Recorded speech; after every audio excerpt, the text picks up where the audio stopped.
Welcome to Pindar Poetry. We hope you learned something new. You start by prepping both devices. Make sure your Beats are charged above 50% and power them on. Next, press and hold the power or pairing button until the LED blinks. This forces pairing mode. On your phone or computer, open Bluetooth settings and toggle Bluetooth on.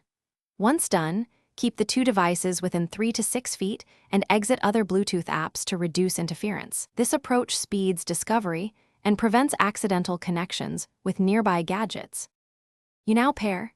In the Bluetooth list, find and tap the Beats model name.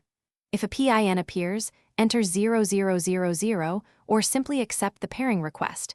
Many modern systems ask only to confirm.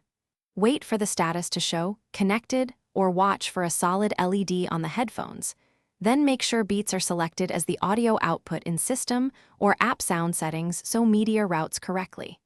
If audio doesn't switch, toggle Bluetooth off and on to reinitialize the profile. You finish by confirming auto reconnect or marking the Beats as a trusted device so future connects are instant.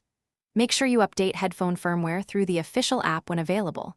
Firmware resolves many stability and codec issues. Once paired, test call and media audio levels and adjust device equalizer if needed. If things go wrong, remove the Beats from your device Bluetooth list, reset the headphones per the manual, then repeat pairing. This reset often clears persistent pairing conflicts and fixes most connection problems. Thanks for watching. Consider subscribing if we helped you.